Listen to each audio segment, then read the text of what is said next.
All right, let's take a look at some of the players I'm avoiding in week 4. It's the bearish list. Let's go. The first player on my bearish list this week, New England Patriots quarterback Drake May. Now, I've spent all week saying how I think Drake May might be the best fantasy story through the first 3 weeks of the season. And the Panthers didn't get their first win until last week. But they've been surprisingly tough against the pass, giving up only 2 passing touchdowns while picking off 4 passes.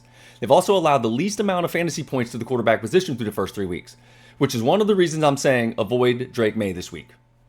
The next player on my bearish list this week, Washington Commanders quarterback Marcus Mariota. Now, Mariota had a good game filling in for Jaden Daniels in week 3, but he'll be without leading receiver scary Terry McLaurin against a Falcons team that's given up the 3rd fewest fantasy points to the quarterback position in 2025. The next player on my bearish list this week, New York Giants running back Cam Scatterbo. Now, Scatterbo has full control of the Giants' backfield now, but in week 4 he'll face a Chargers defense that's given up the 3rd fewest fantasy points to the running back position and the 4th fewest rushing yards overall. The next player on my bearish list this week, Jacksonville Jaguars wide receiver Brian Thomas Jr. Another high draft pick that's gotten off to a slow start. Thomas and the Jaguars have the dreaded cross-country road trip this week to face the 49ers defense that's given up the 4th fewest fantasy points to opposing wide receivers on the season. So I'm not sure this will be the get-right game that Thomas is looking for.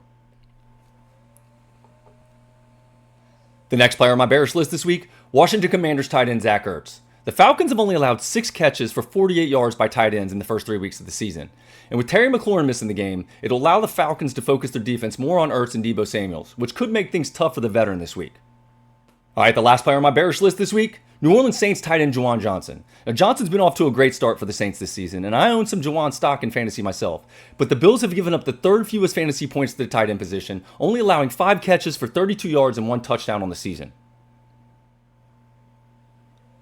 All right, that'll do it for the Fantasy Bankroll Bearish Report. Make sure you check out the Bullish Report and see who I'm high on for week 4. And I'll see you guys on Tuesday with the Fantasy Bankroll Waiver Wire Report. Let's go.